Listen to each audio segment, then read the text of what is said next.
Hello guys, welcome you all in pioneer. आज हम बात करेंगे हमारा मॉलिक्यूलर बेसिस ऑफ इनहेरिटेंस का हमारा चैप्टर रहेगा। इसका हमें पूरी एनसीईआरटी देखनी है, किस तरीके से हमारा जो एनसीईआरटी में जो जो इंपॉर्टेंट पॉइंट्स है उसी को हम हाईलाइट करेंगे। पूरा डीप में नहीं पढ़ेंगे, काफी बड़ा चैप्टर होता है, बट आपको जो है इसको मैं यहाँ पर प्रोवाइड करवा रहा हूँ। आई होप इससे पहले आपको जो है प्रिंसिपल ऑफ इनहेरिटेंस का जो आपको मिल चुका है, इसको आपने अच्छे तरीके से देख लिया होगा। ठीक है, तो मॉलिक्यूलर बेसिस ऑफ इनहेरिटेंस को आपको अच्छी तरीके से बता देते हैं। तो शुरू करते हैं। पहला तो इसमें जितना भी पहला पैराग्राफ दे रखा है ना, इसको तो आप स्किप कर सकते हो, इतना इंपॉर्टेंट नहीं है। इसके बारे में मतलब थोड़ा सा ओवरव्यू दे रखा है पहले ही, तो इसके बारे में हम आगे तो पढ़ेंगे ही पढ़ेंगे। ठीक है, जो जो इंपॉर्टेंट है वही मैं इसमें मार्क करने वाला हूँ, पहले ही बता देता हूँ। ठीक है, जो जो मुझे लगता है कि इंपॉर्टेंट है और जो आ सकता है उसी चीज को हम यहाँ पर मार्क करेंगे। ठीक है, तो शुरू करते हैं डीएनए से। DNA is a long polymer, जिसको कहते हैं डीऑक्सीराइबोस न्यूक्लियोटाइड्स के नाम से हम जानते हैं। किस नाम से जानते हैं? Deoxyribo nucleotides. दूसरा कलर यूज करते हैं मार्कर का, light colour. Okay. DNA polymer is a deoxyribonucleotide. The length of the DNA usually defined as the number of the nucleotide. Nucleotide के लेंथ के हिसाब से आपको देखने को मिल जाती है। जैसे कि बैक्टीरियोफेजेस क्या हो जाते हैं? आपके वायरस होते हैं कि बैक्टीरिया होते हैं? बैक्टीरियोफेजेस आपके वायरस होते हैं, जिनके अंदर आपको 5 120 174 हैविंग द 538 न्यूक्लियोटाइड्स देखने को मिल जाते हैं। इसके ऊपर क्वेश्चन आ रखा है, मॉक में भी आपको करवाया है। बैक्टीरियोफेजेस लैम्बडा लैम्डा जो है उसके अंदर आपको जो है 4850 बेस पेयर देखने को मिल जाते हैं। फिर उसका ई कोलाई आपका जो है Escherichia E. coli having the 4.6 into 10 की पावर माइनस 10 की power 6 base pair. Haploid content of the human DNA, haploid content जो ह्यूमन डीएनए होता है उसके अंदर अप्रोक्सीमेटली 3.3 into 10 की पावर 9 बेस पेयर देखने को मिल जाता है। तो आपको याद रखना है डीऑक्सीराइबोस किस किस चीज से बना होता है? नाइट्रोजन बेस से, शुगर और फॉस्फेट को मिलकर बना हुआ रहता है। तो ये आपको याद रखना है। डीएनए में कितना बेस पेयर होते हैं आपके लैम्डा में, बैक्टीरियोफेजेस लैम्डा में कितना हो जाता है? कितने हो जाते हैं? 48502। ठीक है, पहला bacteriophage known as 5174 having the 5386 nucleotide. फिर आपका बैक्टीरियोफेज लैम्डा जिसके अंदर 48502 बेस पेयर। ई कोला के अंदर आपको 4.6 into 10 की power 6 base pair. And then DNA के अंदर आपको 3.3 into 10 की पावर 9 बेस पेयर। इसके ऊपर आपको क्वेश्चन जरूर देखने को मिलेगा। नेक्स्ट बात कर लेते हैं structure of the polynucleotide change की अगर मैं बात करूंगा, यहाँ पे बताना है आपको।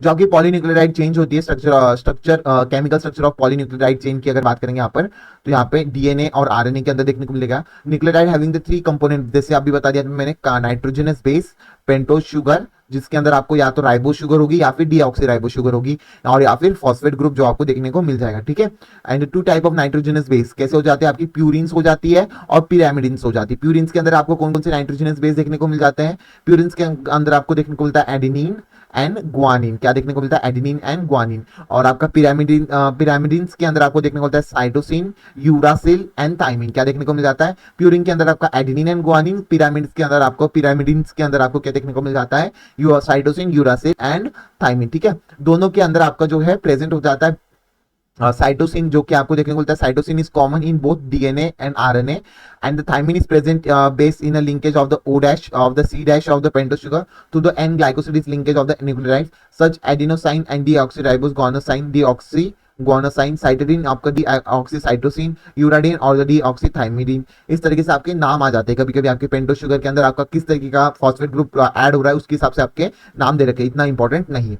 ठीक है, उसके अंदर phosphate group are link to the OH dash of the 5 dash carbon of the nucleoside को थ्रू द फॉस्फोडाइस्टर लिंकेज से जुड़ता है। उसके corresponding to nucleotide deoxy nucleotide depending on the type of the sugar on present on them. ठीक है, इस form nucleotide are link to the through the 3 dash to 5 dash आपका phosphodiester linkage के form में लिंक्ड होता है। ये भी आपको याद रखना है। उसके बाद more nucleotide are join in a manner to form the polynucleotide and the polymer that is form by one end are free. उसमें एक एंड आपको फ्री ही देखने को मिल जाता है। ठीक है, 3 डैश एंड को आपका जो है फॉस्फेट ग्रुप जुड़ते चले जाता है। नेक्स्ट बात कर लेते हैं, यहाँ पे जितना इंपॉर्टेंट है वही मैं आपको बता रहा हूँ। ठीक है, नेक्स्ट बात कर लेते हैं यहाँ पे और क्या चीज इसमें इंपॉर्टेंट है। द बैकबोन आपको बताना है, backbone of the polynucleotide chain is form due to the sugar and किससे बनता है? शुगर और फॉस्फेट से बनता है। किससे? पॉलीन्यूक्लियोटाइड शुगर और फॉस्फेट से। ठीक है, nitrogenous base link to the sugar moiety project from the backbone. आपका जो शुगर जो है मोइटी प्रोजेक्ट बनाता है, जो कि आपका बैकबोन बना देता है शुगर। ठीक है, उसके बाद आरएनए वगैरह के बारे में बात करेंगे। अभी RNA every nucleotide reduce an additional of the residue has an additional of the OH group present on the 2 dash position of the ribose okay, ribose के ऊपर आपको देखने को मिल जाता है। RNA the uracil is form in a place of the thymine, ये आपका इंपॉर्टेंट हो जाता है। आपको आरएनए के अंदर यूरासिल नहीं होता है, आपके डीएनए के अंदर यूरासिल हो जाता है, आरएनए में यूरासिल की जगह पे थाइमिन हो जाता है, ठीक है। 3 methyl uracil another chemical name of the for the thymine, ठीक है। DNA and the acidic substance present in the nucleus are the first identify, किसने किया था? फ्रेडरिक मेचर ने किया था, इन 1869 ने अपना इसको फॉर्म किया था और उन्होंने उसको नाम क्या दिया था? न्यूक्लियन नाम दिया था। However the technique is isolated the long polymer interacted, आपको जो है डीएनए रीनेम किया गया उसको, ठीक है। उसके बाद जेम्स वैटसन, याद रखना है ये जो आपको जो है, इसको मैं रेड कलर से कर देता हूँ, ये जो साइंटिस्ट का भी मैं नाम बता रहा हूँ, इनको याद रखना है क्योंकि इनके जो है बारे में आ रहा है बार बार आपको क्वेश्चन आंसर में देखने को मिल रहा है, तो इस साल भी इसके ऊपर क्वेश्चन देखने को मिलेगा। तो आपका जेम्स वैटसन हो जाता है और फ्रेडरिक क्रिक हो जाता है, जिन्होंने एक्सरे कैसे थे ये लोग, ये दोनों भी कैसे थे? आलसी और चोर। इन्होंने क्या किया था? जो इनके जो है एक्सरे डिफ्रैक्शन जो पैटर्न जो है आपकी म्यूक्रिन वेल्किंस और फोर्डेजिन फ्रैंकलिन ने किया था, ये जो म्यूराइसिन वेंकलिन्स और रोजलिंड फ्रैंकलिन ने जो किया था, वो एक्सरे डिस्ट्रैक्शन के थ्रू, उन्होंने जो एक्सरे डिस्ट्रैक्शन के थ्रू डीएनए के बारे में बताया था, तो इन दोनों ने उसको देखकर क्या किया था? Simple double helix model propose किया था। किसने? वाटसन एंड क्रिक ने डबल हेलिक्स मॉडल प्रपोज किया था, जो कि बहुत पॉपुलर भी हुआ था, ठीक है। उसके बाद आपको बात करेंगे, उसके अंदर आपको देखना है कि डीएनए के अंदर पेयरिंग वगैरह कैसे होती है। तो रेशियो बिटवीन जो एडविन चारग्राफ थे हमारे, एडविन चारग्राफ ने क्या किया था? डबल स्टैंडर्ड डीएनए के बारे में, रेशियो के बारे में इन्होंने यहाँ पर बताया था। किस तरीके का रेशियो के बारे में यहाँ पे बताया था इन्होंने? तो रेशियो क्या बताया था कि between adenine and thymine, ratio between adenine and thymine के अंदर देखने को मिलता है, ग्वानिन और साइटोसिन के अंदर आपको रेशियो देखने को मिल जाता है, ठीक है। ये आपका किसके अंदर बताया था? डीएनए के अंदर। तो एडेनिन जो है थाइमिन के साथ डबल बॉन्ड के साथ, ग्वानिन जो है साइटोसिन के साथ ट्रिपल बॉन्ड के साथ, ये आगे अभी हम पढ़ेंगे, ठीक है। तो ये आपको ये याद रखना है। At constant and equal one, देखिए कांस्टेंट भी होते हैं और इक्वल भी होते हैं। तो कांस्टेंट होते हैं double standard DNA, the ratio between the adenine and thymine and guanine and cytosine constant भी होता है और इक्वल भी होता है, ठीक है। नेक्स्ट बात कर लेते हैं, आपको जो है साइलेंट फीचर, इसमें आप इसको पढ़ लेना, इतना इंपॉर्टेंट नहीं है, ठीक है।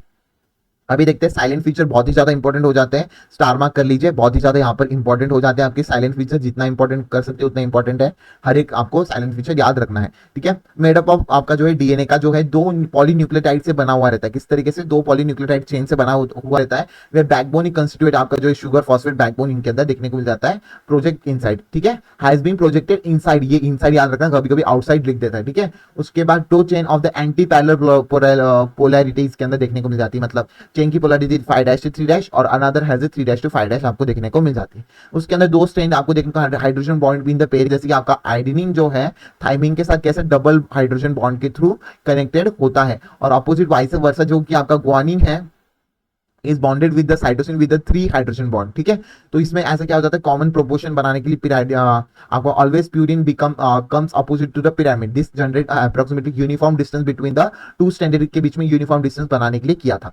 उसके बाद एक और बात कर लेंगे, इनके अंदर 2 चेन कैसे आते हैं? कॉइल्ड कैसे होते हैं? राइट हैंड फ्यूजन के थ्रू आपका ये कॉइल्ड होता है, तो इस तरीके से आपको याद रखना है। नेक्स्ट बात कर लेते हैं आपका, अब भाई एनसीईआरटी को तो अच्छे से करना ही है, अभी लास्ट के दिनों में आपको लगभग मैं इंपॉर्टेंट चैप्टर वाली जो एनसीईआरटी वो तो करवा दूं, ठीक है, ताकि आपको दिक्कत ना आए, ठीक है।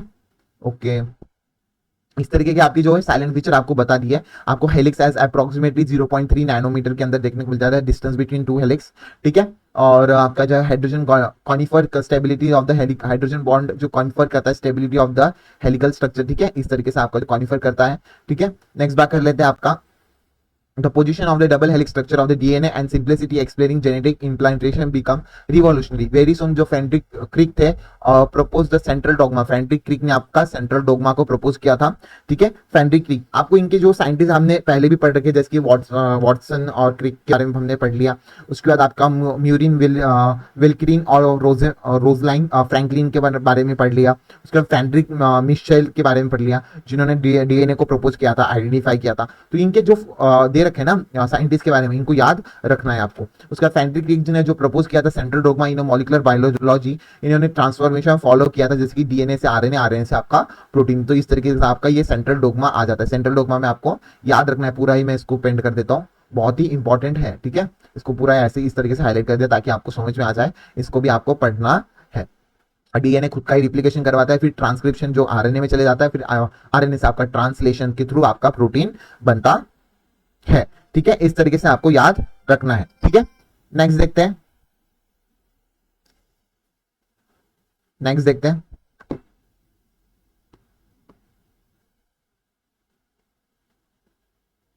पैकेजिंग ऑफ डीएनए हेलिक्स के बारे में अभी हम बात करेंगे। ठीक है, पैकेजिंग किस तरीके से कर लेंगे, यहाँ पे दे रखा है आपका 2 डिस्टेंस के बीच में पैकेजिंग वगैरह नैनोमीटर बेस पेयर के साथ आपका अप्रोक्सीमेटली 2.2 मीटर के अंदर आपको जो है लेंथ ऑफ द डीएनए देखने को मिल जाती है। ठीक है, डिटरमाइन आपको हो जाएगा। इकोलाई की भी बात कर लोगे तो यहाँ पे इकोलाई का अगर मैं लिखवा देता हूँ 4.6 बेस पेयर माइल्ड इसके अंदर देखने को मिल जाते हैं, बाद में देख लेंगे इसके बारे में।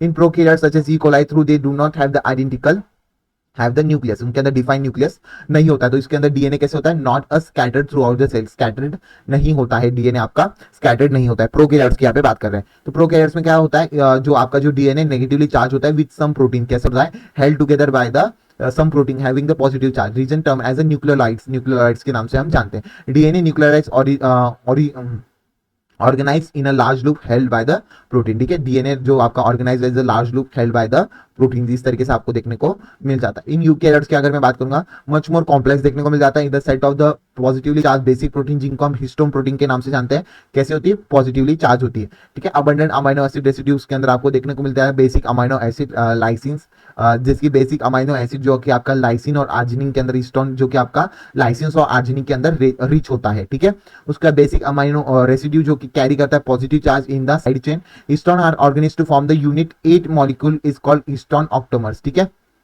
ठीक है, histone are organized to form the unit of 8 molecule called the histone octamers आपका जो है आ जाता है। तो unit of the 8 molecular called the histone octamer आपको देखने को मिल जाता है। उसके बाद बात करते हैं negatively charge DNA wrapped around the positively charge histone octamer, this structure is called nucleosome. ये भी याद रखना है आपको, क्या है, the negatively charge DNA is wrapped around the positively charge histone octamer to form the structure called the nucleosome. ये भी आपको याद रखना है। उसके बाद न्यूक्लियोसोम आपका क्या बताता है, constitute the repeating unit of the structure in a nucleus are called chromatin। क्या नाम से जानते हैं, nucleosome is a constitute the repeating unit of the structure in nucleus called the chromatin। Thread like structure जिसको colour bodies के नाम से हम जानते हैं, तो क्रोमेटिन को भी आपको याद रखना है। जिस तरीके से आपको जो क्रोमेटिन जो एक nucleosome in chromatin are seen as bread in string के फॉर्म में आपको देखने को मिल जाता है। इसके ऊपर भी आपका जो है क्वेश्चन बन गया था, अगर आपने देखा होगा। ठीक है, इलेक्ट्रॉन माइक्रोस्कोप के अंदर हमने इसको व्यू किया था। उसके बाद कर लेते हैं, देयर आर बेस्ड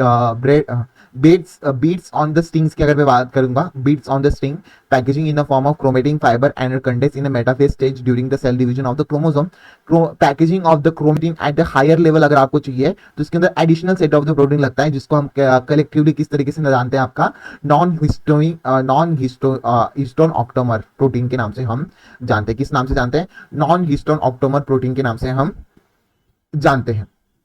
ठीक है, अगर आपका क्रोमेटिन लूजली पैक्ड है और यूक्रोमेटिन अगर आपका डेंसली पैक्ड है, ठीक है, डेंसली पैक्ड है एंड स्टेन आर डार्क। ठीक है, इसके स्टेन्स भी याद रखने हैं आपको। स्टेन्स अगर लूजली पैक्ड है तो लाइट होगा, डेंसली पैक्ड है तो स्टेन कैसे होंगे, इसके डार्क हो जाएंगे। तो डार्क हो जाएंगे तो उनको क्या कहेंगे हम, हेट्रोक्रोमेटिन हो जाएंगे। तो euchromatin is said to the transcriptionally active chromatin, whereas heterochromatin को आप कह सकते हो इनएक्टिव क्रोमेटिन। ये भी आपका क्वेश्चन बन सकता है इसके अंदर, इसको भी आपको याद रखना है। तो यूक्रोमेटिन को हम क्या कह सकते हैं, transcriptionally active chromatin, whereas heterochromatin को हम क्या कहते हैं, ट्रांसक्रिप्शनली इनएक्टिव क्रोमेटिन के नाम से हम जानते हैं। नेक्स्ट बात कर लेते हैं search of the genetic material. Genetic material की यहाँ पे बात करेंगे। ठीक है, जेनेटिक मटेरियल की किस तरीके से हमारी सर्च की गई, किसने की गई, इनके अंदर फॉर्मूला वगैरह जो भी लगेगा, ठीक है, वो सब चीजें हमें देखनी है। तो यहाँ पे जो है आपको प्रीवियस डिस्कवरी जो कि आपकी जेजॉब मेंडल ने, वत्सुसूतन ने, थॉमस हंट मॉर्गन ने, जो न्यूमरस साइंटिस्ट थे, उन्होंने सर्च किया था chromosome located in nucleus in most of the cell, ये वाला जो है बन गया था। पर उसके अंदर क्वेश्चन था कि आपका जेनेटिक मटेरियल कौन है।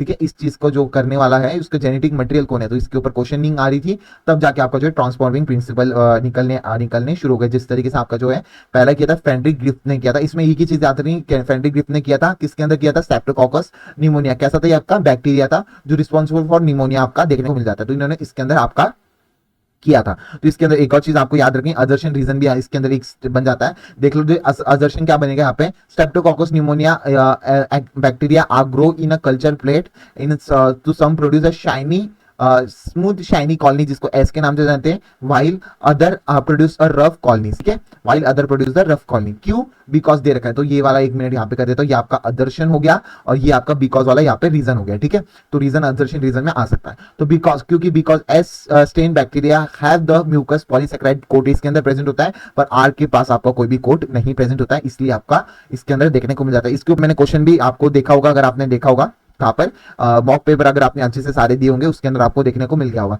तो स्ट्रेप्टोकोकस निमोनिया जो कि निमोनोकॉकस होता है बैक्टीरिया, ग्रो करता है कल्चर प्लेट के अंदर। Some produce a shiny smooth shiny colonies while the other produce a rough colonies. This is because S 10 of the bacteria have the mucus polysaccharide coat, but the R के अंदर आपको बिल्कुल भी देखने को नहीं मिलता। तो ये यहाँ पे इंपॉर्टेंट हो जाता है। उसके बाद इन्होंने कंक्लूड क्या किया था, इन्होंने कंक्लूड किया था कि he conclude that R strain bacteria somehow been transform by the heat kill S strain bacteria. ये भी आपको याद रखना है, ट्रांसफॉर्मिंग प्रिंसिपल भी हम इसको याद रखते हैं। किसने दिया था, आपका ग्राफिक फ्रेडरिक ग्राफिक ने दिया था। ठीक है, इस तरीके से आपको याद रखना है। जितना इंपॉर्टेंट मैं इधर करवा रहा हूँ उतना ही इंपॉर्टेंट है, इसके अलावा नहीं पढ़ना है आपको। ठीक है, इसके अलावा मत पढ़ना। ठीक है, उसके बाद बायोकेमिकल कैरेक्टरिस्टिक्स ट्रांसफॉर्मिंग प्रिंसिपल को आपका वर्क किसने किया था, इन्होंने बस बता दिया। तो इसके ऊपर वर्क किसने किया था, ऑसवाल्ड एरे ने, कॉलिन मैकलोड और आपका मैलिन एम कार्टी। क्या दिया था, ऑसवाल्ड एरे, मैकलोड एंड आपका एम कार्टी ने किया था। जेनेटिक मटेरियल वाज उन्होंने क्या था, क्या उन्होंने सोचा था कि इसके अंदर जेनेटिक मटेरियल क्या है, उनका प्रोटीन किया था। तो इन्होंने प्रोटीन के जेनेटिक मटेरियल को ट्रांसफॉर्मिंग प्रिंसिपल देखकर इन्होंने प्रोटीन को प्रूव करना शुरू किया था। तो यहाँ पे इन्होंने देख लिया कि ट्रांसफॉर्मिंग प्रिंसिपल इन गिफ्ट एक्सपेरिमेंट के थ्रू इन्होंने शुरू किया।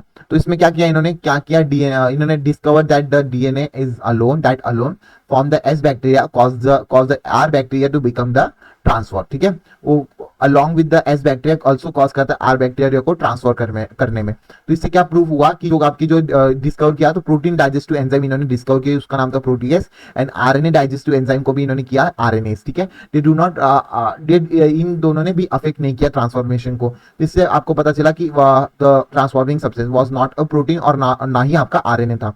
तो digestion of the with the DNA, अगर आपका डाइजेशन ऑफ द डीएनए क्या हो जाती है, आपके एंजाइम हो जाते हैं विच डिड इनिबिट किया उसने transformation, suggest that DNA cause the transformation. इससे पता चला कि आपका डीएनए कॉज आपका ट्रांसफॉर्मेशन देखने को मिल जाएगा। This conclude that the DNA is a hereditary material but the not all biologist were convinced. इससे आपका सारे बायोलॉजिस्ट कन्विंस नहीं होते। पहले तो इन्होंने सोच रखा था कि आपका प्रोटीन ही जेनेटिक मटेरियल होगा, पर जब उन्होंने डिटरमाइन करना शुरू किया उन्होंने प्रिंसिपल ऑफ द ग्राफिक के एक्सपेरिमेंट के थ्रू, तो उनको प्रूफ देखने को मिले कि आपका जो है प्रोटीन डाइजेस्ट हो गया, आरएनए डाइजेस्ट हो गया, पर आपका जो है डीएनए को जब आपने किया तो उसने इनिबिट कर दिया ट्रांसफॉर्मेशन को। तो ये आरएनए और प्रोटीन्स ने बिल्कुल भी इनिबिट नहीं किया, नॉट अफेक्ट द ट्रांसफॉर्मेशन की भी आपको याद रखना है। उसका जेनेटिक मटेरियल की आपकी शुरुआत हुई, आपका जो है अल्फ्रेड हर्शी और मैथर चेज ने आपका इन्होंने दिया था। तो Alfred Hershey and Mathers chase ने दिया था work on the virus that infect the bacteria called bacteriophages के नाम से हम जानते हैं। किसके नाम से, बैक्टीरिया कॉल्ड बैक्टीरियोफेजेस।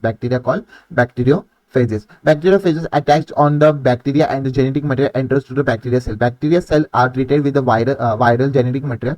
मतलब इन्होंने एक्सपेरिमेंट वगैरह किया, रेडियो एक्टिव जो आपके जो है फॉस्फोरस और सल्फर इन्होंने यूज किए थे। तो यहाँ पे मैं बस वही बता देता हूँ रेडियो एक्टिव क्या क्या यूज किया था।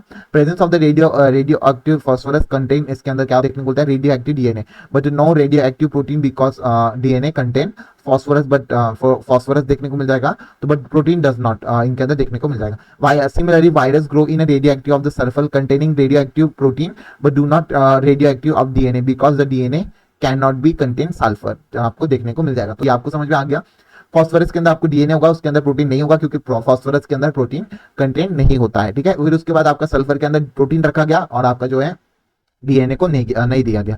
जब इन्होंने एक्सपेरिमेंट किया मतलब बहुत सारी एक्सपेरिमेंट वगैरह इन्होंने किए, तो उनको रिजल्ट देखने को मिलेगा कि ट्रांसफॉर्मिंग किसका हो रहा है किसका नहीं हो रहा है। तो इनको देखने को मिलेगा डीएनए को जो फॉस्फोरस के अंदर से जो था ना आपका बैक्टीरियोफेजेस, जो वायरस होता है जो आपका बैक्टीरिया के ऊपर चलेगा, तो ये आपका बैक्टीरिया के ऊपर ज्वाइन होगा। तो इन्होंने पता genetic that passes from the virus to the bacteria, आपको जो DNA is transfer from genetic material to the passes through the virus to the bacteria, आपको देखने को मिल गया। पर प्रोटीन बिल्कुल भी ट्रांसफर नहीं हुआ, प्रोटीन एज इट इज उसके अंदर रह गया। तो ये आपका कैसे किया गया, पहले उन्होंने इनिशिएशन किया, फिर ब्लेंडिंग की, फिर सेंट्रीफ्यूगेशन किया, तो उसके थ्रू आपको प्रेजेंट पता चल गया। तो ये हर चीज का एक्सपेरिमेंट था। उसके बाद कर लेते हैं आपकी और भी चीजें आपकी। उसके बाद आपका जो है मान लिया गया कि आपका जो है मॉलिक्यूलर प्रॉपर्टीज जो जेनेटिक मटेरियल की डीएनए वर्सेस आरएनए के अंदर अभी भी डिबेट चल रही होती है। अभी आपका डीएनए वर्सेस आरएनए के ऊपर आपका डिबेट चल रही होती है। तो बाद में अभी हमने दोनों को भी अच्छी तरीके से देखा गया। तो उसमें क्या देखा गया कि आरएनए कुछ लोगों में आपका जो जेनेटिक मटेरियल जैसे कि टोबैकोमोसिक वायरस में आपका आरएनए देखने को मिल जाता है, क्यूबी बैक्टीरियोफेजेस में भी आपका जो है आरएनए देखने को मिल जाता है। Question such as the DNA is a predominant genetic material whereas RNA perform the dynamic function of the messenger. ये भी बहुत ज्यादा इंपॉर्टेंट है, डीएनए कैसे आपका प्रीडोमिनेंट जेनेटिक मटेरियल मटेरियल है। आरएनए क्या करता है, डायनामिक फंक्शन करता है मैसेंजर का। Adapter has to be found from the difference between the chemical substance of the two nucleic acid molecule के अंदर आपको देखने को मिल जाता है। ठीक है, तो आरएनए जेनेटिक मटेरियल एग्जांपल है टोबैको, मोसिक वायरस, क्योबी बैक्टीरियोफेजेस के अंदर। आंसर क्वेश्चन किया गया DNA predominant genetic material whereas RNA perform the dynamic function of the messenger and the adapter has a found from the difference between the chemical structure of the two nucleic acid molecule के अंदर आपको देखने को मिल जाता है। It should be the able to generate its replica, आपका जो है एबल होगा जनरेट करने में रेप्लिकेशन के अंदर, आपको याद रखना है। This should be the stable chemically and structurally, आपका स्टेबल हो जाना चाहिए। ये क्या होता है, प्रोवाइड करता है आपका स्लो चेंज, आपका स्लो चेंजेस जैसे कि mutation that require for the evolution, ये सारे जो है फुलफिलमेंट करनी चाहिए। तो इसके बारे में हम अच्छे से पढ़ेंगे, देखते हैं कौन कौन करता है। It should be express the Mendelian character, आपका जो है मेंडेलियन कैरेक्टर्स जो थे ना, आपके मेंडेलियन कैरेक्टर भी एक्सप्रेस इन्होंने करना चाहिए। तो देख लेते हैं, आपको अच्छी तरीके से पूरा पढ़ना है आपको। ठीक है, पूरा अगर पढ़ लोगे, जितना मैंने मार्क किया उतना पढ़ लोगे, सफिशिएंट है और काफी इंपॉर्टेंट भी आ जाता है। ठीक है, DNA that the two standard being complementary if separated by heating come together, आपको देखने को मिल जाएगा। ठीक है, तो डीएनए अगर मैं बात करूं यहाँ पे, डीएनए जो है आपका chemically less reactive and structurally more stable हो जाता है whereas compare to RNA. ठीक है, तो यहाँ पे among the two nucleic acid DNA is the better genetic material, आपको देखने को मिल गया। ठीक है, उसके बाद और भी बात कर लेते हैं आपकी, और भी डीएनए के बारे में बात करेंगे। तो वहां पे जो है presence of the thymine in place of the uracil is confer the additional stability to the DNA, thymine की जगह पे आपको यूरासिल देखने की वजह से आपको एडिशनल स्टेबिलिटी डीएनए के अंदर देखने को मिल जाती है। ठीक है, वो DNA RNA are able to mutate, दोनों भी एबल है म्यूटेट करने के लिए, बट आरएनए बीइंग अनस्टेबल, क्योंकि ये म्यूटेट कर देता है बहुत ही फास्टर रेट में। ठीक है, और consequently RNA virus having RNA genome and having the shorter life span mutant and evolve faster. ठीक है, इसलिए आपका जो है वायरस के अंदर आपका आरएनए जीनोम होता है, जिसके अंदर शॉर्टेस्ट लाइफ स्पैन भी होता है, mutant shorter life span mutant होता है, और इवॉल्व भी कैसे होता है, फास्टर में हो जाता है। उसके बाद RNA can directly code for synthesis of protein, वेराज DNA आपका नहीं करता, डीएनए आरएनए के ऊपर डिपेंड रहता है। ठीक है, ये आपका एक आ जाता है। तो RNA for the synthesis of the protein synthesis mechanically evolve around the RNA and the discussion indicate that the both DNA and the RNA as a function of the genetic material. इससे पता चलता है कि आपके both DNA and RNA is a function of the genetic material, but DNA is a more stable. DNA कैसा आपका more stable है, prefer the storage of the genetic material, storage करता है जेनेटिक मटेरियल को, जेनेटिक इंफॉर्मेशन को, और आपका जो है transmission of the genetic information कौन कर देता है, आपका आरएनए इज बेटर। ठीक है, तो स्टोर करने के लिए आपका डीएनए हो जाता है, ये आपका इंपॉर्टेंट हो जाता है ये लाइन कि DNA is the more stable preferring storage of the genetic material where transforming the genetic information from the RNA is the better, आपको देखने को मिल जाता है। ठीक है, इस तरीके से आपको याद करना है, काफी सारे पेजेस के अंदर आ गए, बहुत बड़ा चैप्टर है भाई, और जिस तरीके से मैंने इसको यहाँ पर लेके आया हूँ मुझे पता है। ठीक है, तो आई होप आप इसको अच्छी तरीके से देखोगे और आपको अच्छी तरीके से इसका फायदा होगा। ठीक है, RNA was the first genetic material, RNA हमारा कैसा है, पहला जेनेटिक मटेरियल है। There now enough evidence to suggest that essential for the, आपका आरएनए वर्ल्ड के अंदर आपका जो है पहले आरएनए आपका जो है जेनेटिक मटेरियल हुआ करता था, क्योंकि इसके अंदर क्या देखने को मिल जाता था, आपका RNA use as a catalyzing was a reactive and the hence unstable. एक मिनट, अगर आपका आरएनए कैसा है, देख लो जी, यहाँ पे important biochemical reaction in living system that are catalysed by RNA and not by the protein enzyme, but RNA being catalysed was reactive and hence unstable हो जाता था। Therefore RNA DNA has evolve from the RNA chemically modified that makes it more stable, DNA को क्या बनाता है, more stable. ठीक है, double standard having the complementary standard further distance changes by the evolving process of the repairs के अंदर आपको देखने को मिल जाएगा। उसके बाद बात करते हैं आपका रेप्लिकेशन की, अगर मैं बात करूंगा रेप्लिकेशन की अगर मैं बात करूंगा, why proposing the double helix structure अगर आपका आ जाएगा for the DNA, Watson and Crick की अगर मैं बात करूंगा, immediately propose the scheme of the replication of the DNA. Watson and Crick ने आपका क्या किया था, इमीडिएटली प्रपोज की थी रेप्लिकेशन ऑफ द डीएनए। ठीक है, वॉटसन एंड क्रिक को याद रखना है आपको, इन्होंने वॉटसन एंड क्रिक ने आपका जो है, अगर आपने देखा होगा, आपका जो डबल हेलिक्स मॉडल किसने दिया था, आपका डबल हेलिक्स मॉडल भी आपका वॉटसन एंड क्रिक ने दिया था। ठीक है, डबल हेलिक्स मॉडल भी आपका वॉटसन एंड क्रिक ने दिया था। उसके बाद आपका DNA fingerprint Watson and Crick ने किया था, उन्होंने टर्म यूज किया था। तो यहाँ पे क्या देखने को मिलेगा कि यहाँ पे two strand separated act as a template for the synthesis the new complementary strand. तो उसके वजह से आपको this came is term as semi conservative DNA as a replication, इसको टर्म किया गया था। इसका एक्सपेरिमेंटल प्रूफ हम आगे देखेंगे, तो ये चीज आपको याद रखनी है। इसमें रेप्लिकेशन में और कुछ याद रखने लायक है नहीं। ठीक है, एक्सपेरिमेंटल प्रूफ देख लेते हैं आपका किसके किया था डीएनए रेप्लिकेट सेमी कंजर्वेटिवली। इसका एक्सपेरिमेंट किसके अंदर किया था, इकोलाई के अंदर, subsequently higher organism and in higher organism such as plants के अंदर और ह्यूमन सेल के अंदर किया था। किसने, मैथ्यू मेल्सन ने किया था और आपके फेंड्रिक सैथल ने किया था एक्सपेरिमेंट 1958 में। ठीक है, कहाँ पे किया था, इकोलाई के अंदर। ये भी याद रखना है आपको कहाँ पर किया था, इकोलाई के अंदर। इन्होंने नाइट्रोजन के अंदर नाइट्रोजन के दो आइसोटोप्स लिए थे।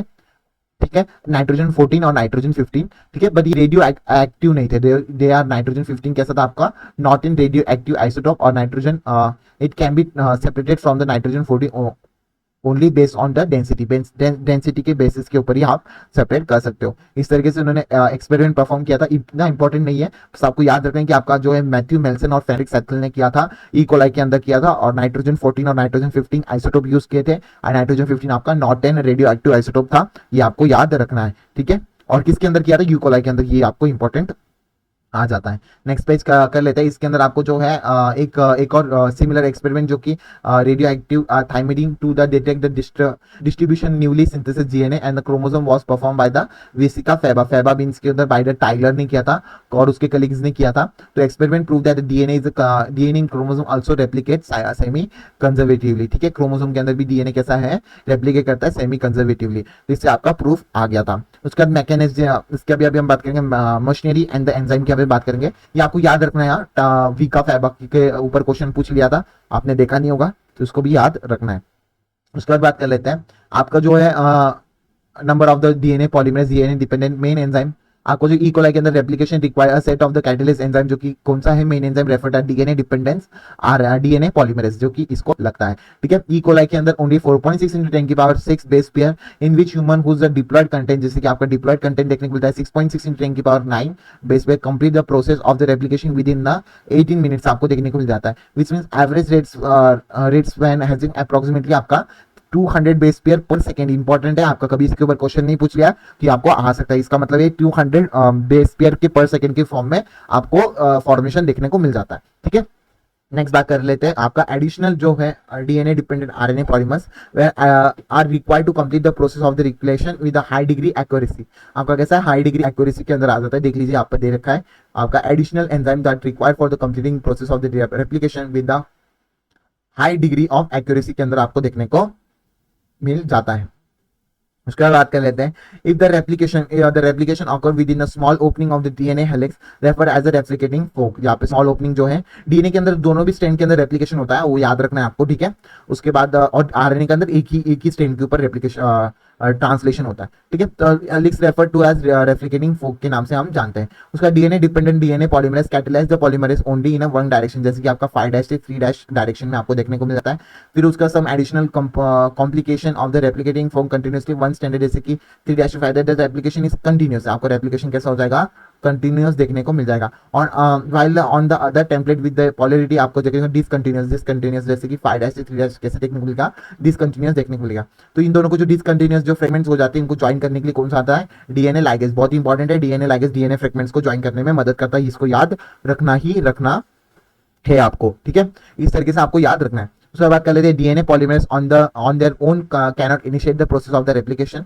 खुद से आपका जो है इनिशिएट नहीं कर सकते रेप्लिकेशन को। दे आल्सो क्या लिखना है, initiating randomly in any place of the DNA defining region of the E coli DNA where the replication is originated, such region is term as origin of replication. कहां से, origin of replication जो है कहीं से भी रैंडम उठा के नहीं होगा, जहां पे ओरिजिन ऑफ रेप्लिकेशन देखने को मिलेगा वहां पे ही आपको देखने को मिलेगा। तो कौन करवाता है आपका ओरिजिन ऑफ रेप्लिकेशन प्रोवाइड, आपका वेक्टर्स करवाते हैं जो प्रोवाइड करवाते हैं आपका ओरिजिन ऑफ रेप्लिकेशन, वो याद रखना है। इसमें अलावा जितना मैंने मार्क किया है उतना ही आपको याद रखना है। ठीक है, उसके बाद बात कर लेते हैं आपका जो है ट्रांसक्रिप्शन को अच्छी तरीके से देख लेंगे, वो दोनों भी चीज देखने को मिल जाएंगी। यहाँ पे एक चीज आपको देखने को, adenosines complete now the form the base pair of the with uracil instead of the thymine के अंदर आपको देखने को मिल जाएगी, यूरासिल यहाँ पे आ जाता है। ठीक है, उसके बाद both the DNA strand both the DNA strain are not copy, देख लीजिए यहाँ पे दे रखा है आपका both the DNA strain not copy during the transcription। यहाँ पे बिल्कुल भी आपको जो है कॉपी नहीं किया गया है ट्रांसक्रिप्शन के थ्रू, आपको याद रखना है। Has to be simple answer first if the DNA strand act as a template.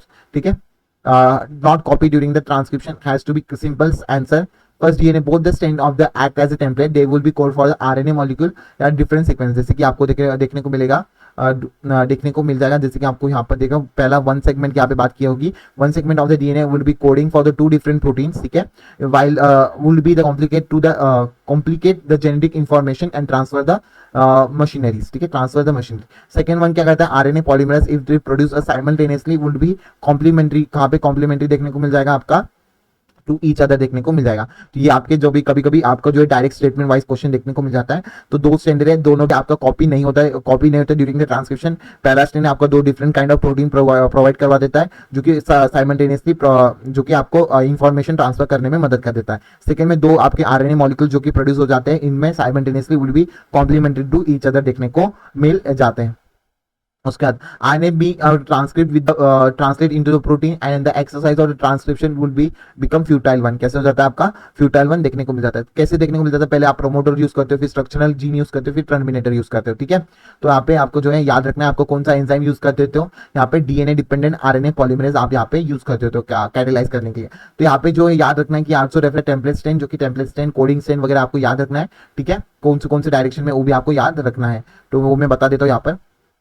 पहला आपका प्रोमोटर है, प्रोमोटर के ऊपर आपको जो है 3 एंड जो देखने को मिल जाता है। अगर प्रोमोटर के ऊपर वाले में 3 देखने को मिल जाता है एरो के साथ, तो आपका कैसे होता है, टेम्पलेट स्टैंड हो जाता है और नीचे वाला आपका कोडिंग स्टैंड हो जाता है। इस तरीके से याद रख सकते हो। आपको जो प्रोमोटर्स के ऊपर जो है 3 एंड देखने को मिल जाता है, वो आपका कोडिंग स्टैंड हो जाता है। तो मतलब आपका टेम्पलेट स्टैंड कैसे हो जाता है, 3 टू 5 एंड कैसे हो जाता है, 3 टू 5 एंड। और आपका जो कोडिंग सीक्वेंस कैसे हो जाता है, 5 टू 3 एंड। ये आपको याद रखना है कैसे हो जाता है, 3 टू 5 एंड, जिसको हम कहते हैं कोडिंग सीक्वेंस, ठीक है। और आपका 5 टू 3 एंड आपका जैसा टेम्पलेट स्टैंड आ जाता है। तो आपका जो प्रोमोटर स्ट्रक्चरल जीन याद रखना है, टेम्पलेट स्टैंड कोडिंग स्टैंड भी आपको याद रखना है, और टर्मिनेटर भी याद रखना है। तो ये आपका पूरा जो है ये कैसे हो जाता है, इंपॉर्टेंट हो जाता है। तो ये आपका इंपॉर्टेंट हो जाता है, ठीक है, डायग्राम, ठीक है। उसके बाद बात कर लेते हैं आपका जो है प्रोमोटर वगैरह की बात करेंगे, प्रोमोटर टर्मिनेटर और स्ट्रक्चरली जिनकी यहाँ पे बात करेंगे।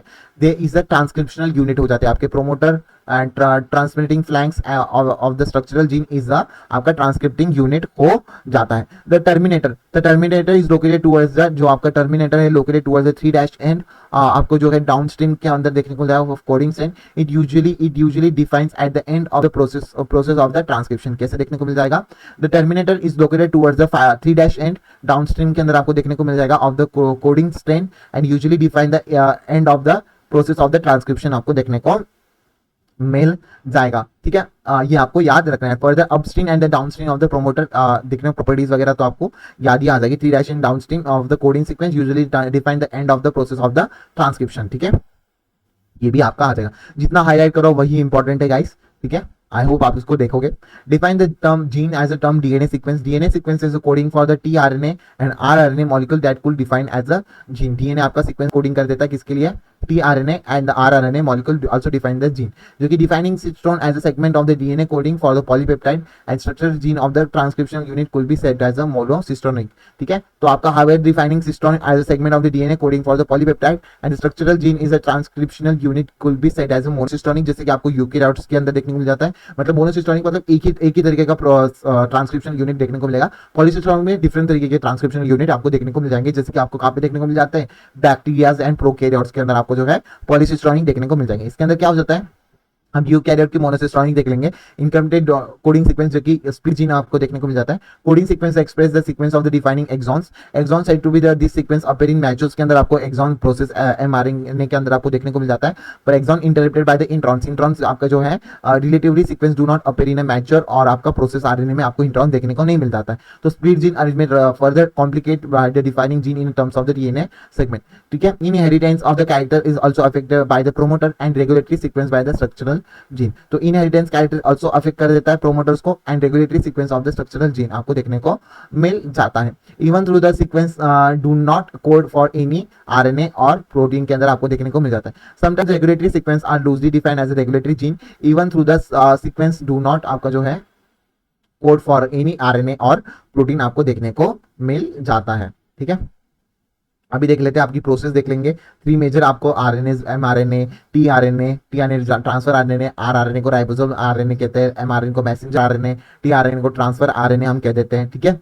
उसके बाद all three RNA are coding for, जैसे कि आपका tRNA begin an amino acid and reads the genetic code, ठीक है। RRNA plays the structural and the catalytic role during the translation, आपका आरआरएनए कर देता है, ठीक है। क्या कर देता है? Role of the during the translation. This is a single DNA dependent RNA polymerase that catalyse the transcription in all type of the RNA in bacteria, ठीक है। DNA polymerase bind the promoter and initiate the transcription, आपको initiation यहाँ पे कर देता है। दो nucleotide triphosphate of the substrates के अंदर आपको देखने को मिल जाता है, ठीक है। तो इस तरीके से आपको जो mRNA provide the template to the tRNA things amino acid reads कर देता है। ये याद रखना आपको सारी चीजें, एमआरएनए आपको प्रोवाइड करवा देता है टेम्पलेट्स को, ठीक है। आपका टीआरएनए अमीनो एसिड और रीड करता है जेनेटिक कोड को। RRNA plays a structural and catalytic role in a translation. इस तरीके से आपको याद रखने, एमआरएनए क्या करता है, टीआरएनए क्या कर देता है, और उसका आरआरएनए क्या आपका करता है, ठीक है। नेक्स्ट देखते हैं गाइस, देखते हैं अभी हम पॉलीमरेज इन टेम्पलेट डिपेंडेंट फैशन वगैरह देख लिया। आई थिंक सो 1 बज गया हमारा, इनिशिएशन इलॉन्गेशन वगैरह वाला बच गया, यहाँ पे डायग्राम रह गया।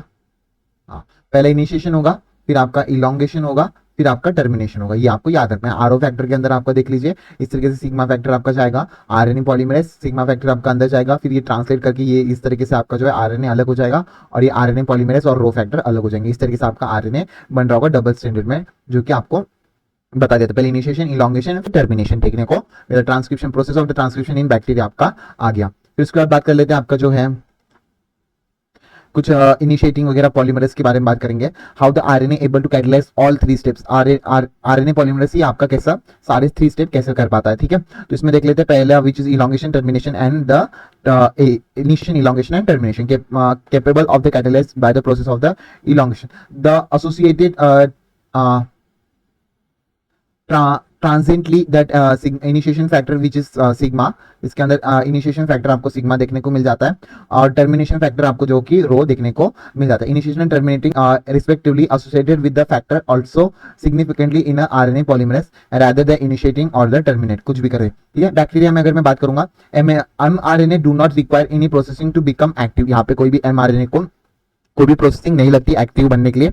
Also the transcription of the translation अगर आपको देखना होगा, taken place in a some compartment के अंदर देखने को मिल जाता है। जैसे कि यहाँ पे कोई भी सेपरेशन नहीं, सिस्टोल और न्यूक्लियस के अंदर सेपरेशन इसके अंदर बैक्टीरिया के अंदर देखने को नहीं मिलता था। Many times of the translation can began much before the mRNA is fully transcript, ठीक है। And the transcription and the translation can be coupled in bacteria. यहाँ पे ट्रांसक्रिप्शन और ट्रांसलेशन आपका कपल्ड हो सकता है किसके अंदर, प्रोकैरियोट्स के अंदर, ठीक है। तो अभी यूकैरियोट्स की बात कर लेंगे। 3 आरएनए आपको याद रखनी, पहला आरएनए, फर्स्ट आरएनए पॉलीमरेज आपको याद रखना है, जिसके अंदर आरएनएज होते हैं, ठीक है। फर्स्ट आरएनए के अंदर आपको याद रखना है, ठीक है। उसके बाद कितने होते हैं उसके अंदर, 20s, 18s और 5.5s। इसके ऊपर क्वेश्चन देखने को मिल सकता है आपको, ठीक है। Whereas the RNA polymerase third की मतलब बात करूंगा, 3 का मतलब T, responsible for T RNA जो कि आपका आरएनए और थर्ड आपका जो टी आरएनए, जिसके अंदर एस आरएनए देखने को मिलता है और एसएन आरएनए देखने को मिलता है। एस क्या है आपका, स्मॉलर न्यूक्लियर आरएनए की बात कर रहा है। उसके बाद पॉलीमरेज आरएनए पॉलीमरेज सेकंड की अगर मैं बात करूंगा, transcription precursor of the mRNA, जहां पे हेट्रोजीनस न्यूक्लियर आरएनए, जहां पे heterogeneous nuclear RNA HN RNA आपका देखने को मिल जाता है। तो RNA polymerase second transcript the precursor of the mRNA and the heterozygous nuclear RNA HN RNA आपको देखने को मिल जाता है, ठीक है। इस तरीके से आपको याद रखना है। तो आपका क्या क्या आ जाएगा, पहले देख लीजिए।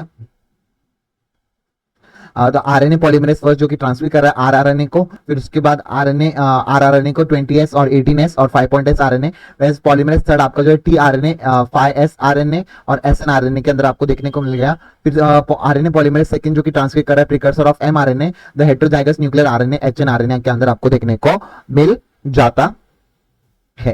फिर सेकेंडली आपका complexity in that the primary transcription contain both the exon and intron. अगर आपको देखने को दोनों भी एक्सॉन और इंट्रॉन आपको प्राइमरी नॉन फंक्शन हो जाते हैं, फिर उसके बाद प्रोसेस होती है आपकी कौन सी, स्प्लाइसिंग हो जाती है, जहां पे इंट्रॉन आपका रिमूव हो जाता है और एक्सॉन आपकी ज्वाइंट किए जाते हैं। एचएनआरएनए एक एडिशनल प्रोसेस के थ्रू जाते हैं, जिसके अंदर कैपिंग और टेलिंग भी हो जाता है। कैपिंग आपका अनयूजुअल न्यूक्लियोटाइड जो कि मीथेनिन ग्वानिसाइन ट्राइफॉस्फेट के नाम से जानते हैं, added to the 5' end of the hnRNA, और टेलिंग में आपका एडिनिन एडिनाइलेट रेसिड्यू रेसिड्यू जो कि 200 से 300 is added to the 3' end of the template independent manner, template के इंडिपेंडेंट मैनर के थ्रू आपको देखने को मिल जाता है। It is a fully process hnRNA now called as a mRNA, जो आपका फुल्ली प्रोसेस एचएनआरएनए उसको अभी हम क्या कहेंगे, एमआरएनए कह सकते हैं। इस तरीके से आपको जो है क्या कहते हैं, ट्रांसक्रिप्शन शुरू हो गया था। ठीक है, ट्रांसक्रिप्शन में बात करें, the significance such as complicity now being understood, the split gene arrangement represent the probably and ancient feature of the genome, ancient feature बता देता है। इसमें आपको बताता है reminiscent antiquity and the process of the splicing represent the dominance of the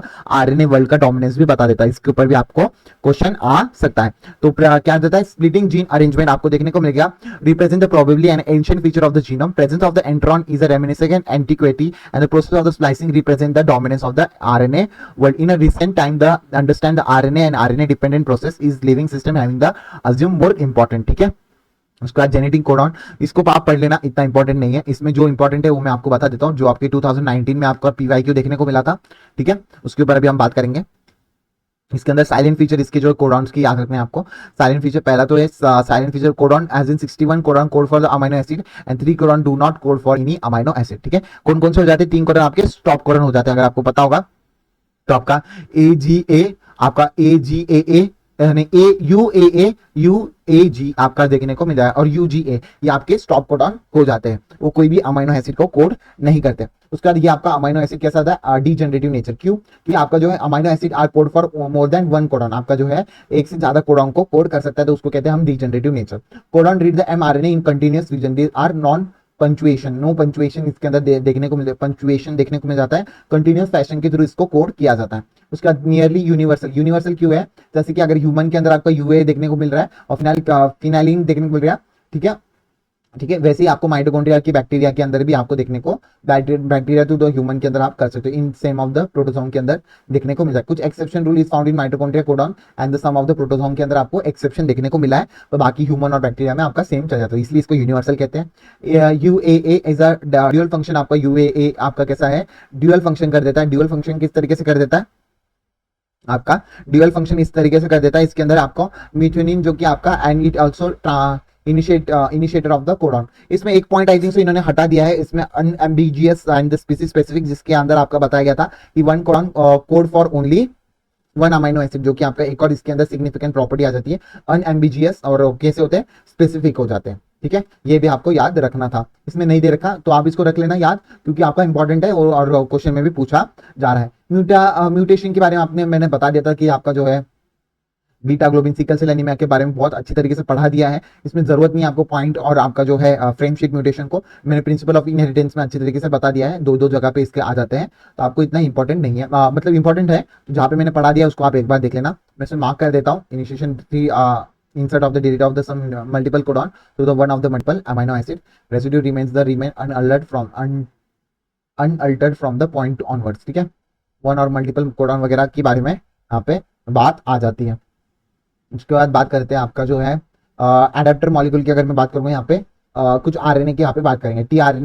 tRNA then this called snRNA, soluble RNA के नाम से जानते थे बिफोर जेनेटिक मटेरियल आपका पोस्टुलेट हुआ था, और it is those as a adapter molecule as a assign us much later. ठीक है, टीआरएनए इसको एंटीकोडॉन लूप कहते हैं। ठीक है, it is based on a complementary codon, it has amino acid acceptor and to the while it is bind to the amino acid. ठीक है, tRNA are the specific for the each amino acid. ठीक है, for the initiation there is another specific tRNA that referred to as initiator tRNA। ठीक है, तो आपका tRNA has the anticodon loop, ठीक है, and has the amino acid acceptor end to the which it binds to the amino acid। ठीक है, each amino acid के अंदर देखने को मिल जाएगा।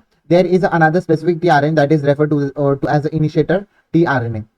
There is no tRNA for the stopping codon, tRNA कोई भी स्टॉप कोडॉन के लिए नहीं है। ठीक है, secondary section of the tRNA has been dissipated look like a clover leaf, अगर आपको जो क्लोरल लीफ की तरह देखने को मिल जाता है secondary structure of the tRNA, but actual structure कैसा देखने को मिलता है, इसको इन्वर्टेड एल की तरह आपको देखने को मिल जाता है, तो ये भी आपका इंपॉर्टेंट हो जाता है। तो जितना भी मैं मार्क कर रहा हूँ ना वो बहुत इंपॉर्टेंट है, इसको आपको पढ़ के जाना है। TRNA that refers as the initiator tRNA, there is no tRNA for the stop codon. ठीक है, secondary structure of the tRNA has been dissipated look like clover leaf, but actually इसका इन्वर्टेड एल में structure देखने को मिल जाता है आपका। बिफोर द ट्रांसलेशन, ट्रांसलेशन से पहले आपका जो है ट्रांसलेशन भी करेंगे हम। ट्रांसलेशन से पहले जो आपका टीआरएनए के अंदर चार्जिंग होनी चाहिए। टीआरएनए इसके अंदर क्या करते हैं, first phase of the initial amino acid जो active presence of the ATP link to the their cognated tRNA process commonly called as the charging tRNA और the amino acetylization of the tRNA, ठीक है, देखने को मिल जाता है। तो क्या हो जाएगा, phase of itself amino acid as activated in presence of the ATP link to the their cognate of the tRNA process commonly called as the charging of the tRNA or the amino acylation of the tRNA, जो कि more specific हो जाता है। उसके बाद बात कर लेते हैं आपका किस तरीके से आपको प्रोटीन वगैरह का जो है बनता है। तो देख लेना यहाँ पे in active state of the exit two subunit, larger subunit and the smaller subunit. जो आपका स्मॉलर सब यूनिट है 2022 में इसका पूछ रखा है, encounters to the mRNA process and process of the translation of the mRNA to the protein begins. यहाँ पे स्मॉलर सब यूनिट के थ्रू देखने को मिल जाता है। टू साइड देखने को मिल जाता है। लार्जर सब यूनिट जो है आपका subsequent for the amino acid and binds to and thus close enough to each other to formation of the peptide bond का फॉर्मेशन क्लोज इनफ हो जाता है, तो formation of the peptide bond के अंदर देखने को मिल जाता है। उसके बाद बात करते हैं ribosome is also act as a catalyst, जो कि आपका 20S rRNA in bacteria in enzymatic ribozyme for the formation of the peptide bond के अंदर आपको देखने को मिल जाता है। Ribosome is also act as a catalyst, जो कि 20S rRNA बैक्टीरिया के अंदर तो इज अ एंजाइम राइबोजाइम कहते हैं उसको, फॉर्मेशन ऑफ द पेप्टाइड करने में मदद कर देता है। बहुत ही इंपॉर्टेंट है पूरा पैराग्राफ, ठीक है। उसका ट्रांसलेशन यूनिट जो एमआरएनए को sequence of RNA in a flank in a starting codon AUG से होता है, stop codon and code for the polypeptide, ठीक है।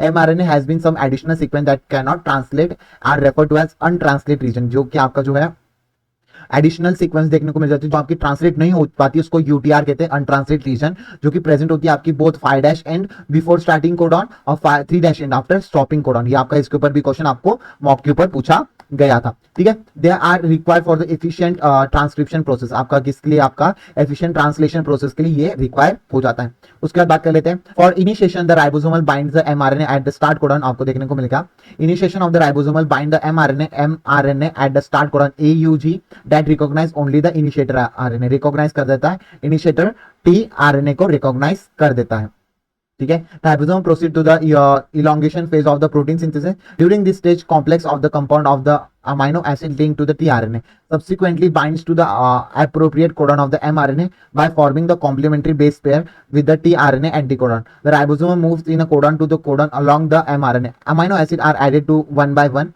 ठीक है, into the polypeptide by the DNA representing by the mRNA. The releasing factor इसके अंदर देखने को मिलता है बाइंड द स्टॉप कोडॉन, यहाँ पे क्या देखने को मिलता है रिलीजिंग फैक्टर जो कि आपका बाइंड करता है स्टॉप कोडॉन में, terminating translation and release the complete polypeptide from the ribosome, polypeptide को कंप्लीटली फ्रॉम द राइबोसोम यहाँ पे देखने को मिल जाता है। उसके बाद अभी देखेंगे हम रेगुलेशन ऑफ द जीन, आपको देखने को transcription level, procession level, transportation of mRNA from the nucleus to the cytoplasm और ट्रांसलेशन लेवल देखने को मिल जाएगा। तो इसमें दो चीजें इंपॉर्टेंट है, वो मैं आपको मार्क कर देता हूँ, पूरा पढ़ने की जरूरत नहीं है। इसमें क्या होता है, development and differentiation of the embryo in adult organism is also result in coordination and regulation of expression of the several set of gene, ये आपका इंपॉर्टेंट हो जाता है। उसके बाद प्रोकैरियोट के अंदर transcription is initiated predominant site for control by the gene expression के थ्रू कंट्रोल कर देते हो ट्रांसक्रिप्शन यूनिट के थ्रू। उसके बाद आपको जो है आफ्टर यहाँ पे जो है accessibility of the promoter region of the prokaryotic DNA in many cases regulated by the interaction of the proteins with sequence term as operators, किस नाम से जानते हैं, operator. Protein DNA is in many cases regulated by the initiation of the protein. Accessibility of the promoter region of the prokaryote DNA many cases regulate the interaction of the protein with the sequence term as a operator के नाम से हम जानते हैं। अभी हम कुछ lack ऑपरेंस के बारे में बात करेंगे, किन किन्होंने किया था, फ्रैंक्लोस जैकब ने और जो कि आपके बायोकेमिस्ट थे, और आपका जैकब मोनार्ड, ठीक है। इन्होंने आपका फर्स्ट यूक्लिनाइड्स के यूक्लिसेटेड ट्रांसक्रिप्शनली रेगुलेटेड सिस्टम इन्होंने बनाया था।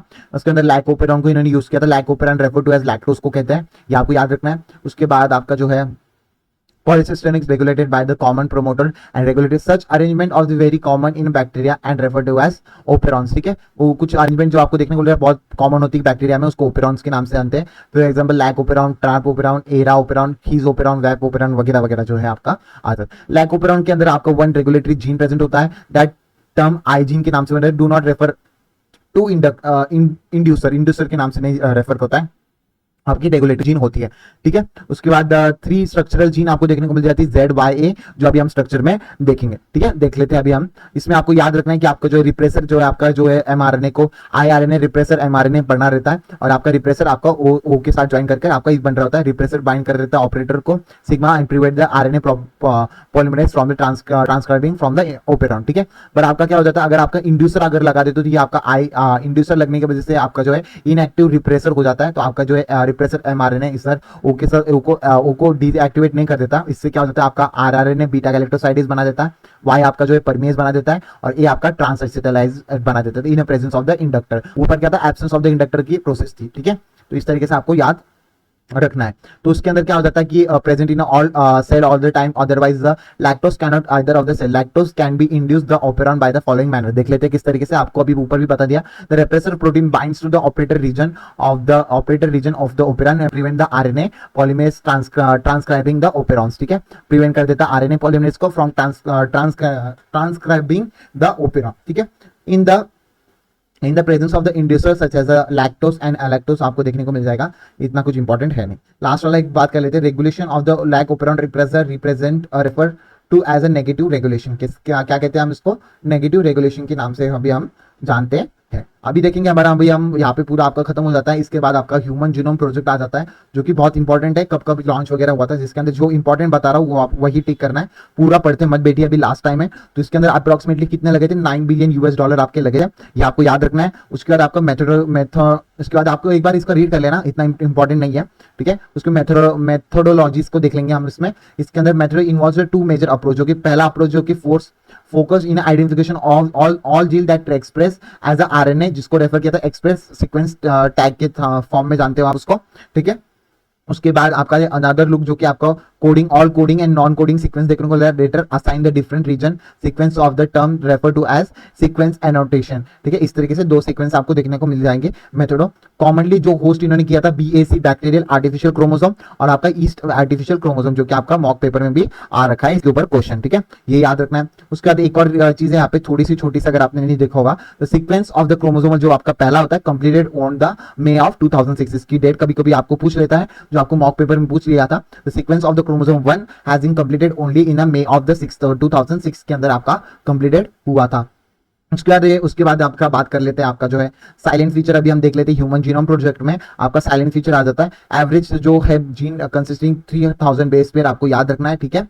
उसके बाद less than 2% of the genome code for the protein, ये भी आपको याद रखना है, इसके ऊपर भी कभी कभी पूछा जाता है। Repeated sequence make the very large portion of the human genomes, ठीक है। उसके बाद आपका जो है साइंटिस्ट है identify 4.5 million of the single base of DNA difference, जो कि SNP सिंगल न्यूक्लियोटाइड पॉलीमॉर्फिज्म के नाम से हम जानते है। और इसमें एक और फर्स्ट जीन आपको जो है 2968 आपको प्रेजेंट होती है जीन्स उसके अंदर, और Y के अंदर बहुत ही कम हो जाती है, 231 देखने को मिल जाती है। इसके ऊपर भी आपको क्वेश्चन देखने को मिल जाएगा। तो ये आपका ह्यूमन जीनोम प्रोजेक्ट का पूरा ही बता दिया है। उसके बाद बात कर लेते कुछ DNA फ्रेगमेंट प्रिंटिंग, इसके अंदर भी आप पूरा पढ़ते रहिए, इतना इंपॉर्टेंट नहीं है, ठीक है। जितना भी इंपॉर्टेंट मैं टिक मार्क करा रहा हूँ वो आपका इंपॉर्टेंट आ जाता है। जैसे कि DNA fingerprinting involve individual difference of the some specific region in the DNA sequence is called repetitive DNA। कुछ स्पेसिफिक रीजन के अंदर आपको जो है आइडेंटिफाई करता है different in some specific DNA, तो उसको क्या कहते हैं हम repeated DNA, because the sequence of the small stretch of DNA repeated many times। जो small stretch of the DNA होता है वो बहुत बार repeat होता है। bulk of the DNA, the major peak आप देखने को लिया, small other smaller peak referred to as satellite DNA and the bulk DNA form the major peak, ठीक है। and the smaller other smaller peak as referred as a satellite DNA के नाम से तरफ से हम जानते हैं। जैसे कि आपको बेस कंपोजिशन आपको देखने को मिला, इक्वल एंड रीच हो जाता है, या अगर आपको पता होगा आपके एक साइंटिस्ट ने दिया था, उन साइंटिस्ट का नाम आपको बता दिया था ना मैंने, क्या था बता दीजिए अगर याद नहीं आ रहा है तो। आपका जो एडविन चारग्राफ ने बताया था कि double standard adenine thymine guanine cytosine constant और इक्वल 1 के रेशियो में देखने को मिल जाते हैं। तो ये चीज आपको यहाँ पे बता दिया। उसके बाद और भी बात कर लेते हैं, पढ़ते रहना, जितना अगर आपको पढ़ने का टाइम है तो पढ़ लीजिएगा, इतना कोई इंपॉर्टेंट नहीं, जितना इंपॉर्टेंट है वो बता दे रहा हूं मैं। DNA sequence is a basic genetic mapping के अंदर आपको जो ह्यूमन जीनोम में as well as DNA fragment printing में देखने को मिल जाएगा। तो इसमें क्या हो जाता है पॉलीमॉर्फिज्म, जो आपका टर्म आ जाता है polymorphism, variation at the genetic arise due to the mutation, आपको देखने को मिल जाता है पॉलीमॉर्फिज्म। यहाँ पे क्या होता है different kind of mutation that affects the you have already study, जो आपका चैप्टर 4 में अगर आपने पढ़ा होगा, तो यहाँ पे म्यूटेशन किस तरीके से आपका रेफर करता है, तो ये आपका पॉलीमॉर्फिज्म का क्या आ जाता है, क्या कहते हैं उसको, arise due to the mutation के थ्रू आपका आ जाता है। नेक्स्ट बात कर लेते हैं, ये सब चीजें आपकी इंपॉर्टेंट है। 2021 में भी इसके ऊपर क्वेश्चन पूछ गया, repetitive DNA, satellite DNA frequently identify difference from specific DNA sequence. Satellite DNA के अंदर मेजर पिक्स वगैरह के बारे में बात कर ली थी, ठीक है। ये सब आपका डीएनए फ्रीक्वेंट फिंगर प्रिंटिंग के बारे में मैंने बता दिया। उसके बाद ये आपको देखना पॉलीमॉर्फिज्म के high frequency, the DNA is also DNA polymorphism, जो कि आपका जो simple term as inheritance mutation observe in a population in higher frequency refer to as gene DNA polymorphism को रेफर करते हैं। उसके बाद technique of the DNA fingerprinting, technique of the DNA fingerprinting initiated develop by the एक्स Jeffreys ने किया था। उन्होंने क्या किया था, high degree of the polymorphism देखा था, use the satellite DNA and proves and very high degree of the polymorphism. इनका variable number of the tandem repeats हुए थे, इनका वीएनटीआर आपके आ जाएंगे, variable number of tandem repeats हुए थे। वीएनटीआर की आपको साइज भी याद रखनी है, कितने, ये देखिए यहाँ पे दे रखी है आपको, VNTR varies from the size 0.1 to 20 kb के फॉर्म में आपका जो है देखने को मिल जाता है, ठीक है। ये आपका जो है डीएनए फिंगरप्रिंटिंग का इंपॉर्टेंट चीज है जो मैंने आपको मार्क करवा दी, ठीक है। वीएनटीआर वेरिएबल जो कि सैटेलाइट को technique DNA initiating developing Alec Jeffreys ने सैटेलाइट डीएनए के प्रोब्स को स्लो शो किया था, very high degree of the polymorphism, तो variable number of the tandem repeats हुए थे और साइज कितनी थी आपकी 0.1 टू 20 केबी। और ये सच वाइडर एप्लीकेशन सच एज आपको देखने को मिलता है, कहाँ पर देखने को मिल जाता है, वो सच एज कहाँ पर आपका ये determining the population genetic derivatives and currently many of the different probes are used in generating DNA fingerprinting, ठीक है। तो यहाँ पे क्या है, determining population genetic derivatives and currently many different probes are used to generate a DNA fingerprintings, ठीक है। इस तरीके से आपका आ जाता है। तो इसी के साथ आपका जो है पूरा चैप्टर यहाँ पे खत्म होता है। आई होप आपको जो है इससे मदद मिली होगी। थैंक यू सो मच जो आपको जो है ये वाला जो चैप्टर मैंने प्रोवाइड करवा दिया इसका, और आपने यहाँ तक देखा इसके लिए thank you so much. I hope आपने देखा होगा। अभी आपका टाइम है सिर्फ रिविजन करना, लाइन टू लाइन का आपकी एनसीईआरटी को रीड करना है, और आपका जो है क्या कहते हैं उसको, लाइन टू लाइन एनसीईआरटी को रीड करो, मॉक पेपर बार बार देते रहो, जो मॉक पेपर है उसके ऊपर आपको बार बार काम करना है, ठीक है। Thank you so much, see you in next video. Thank you so much guys.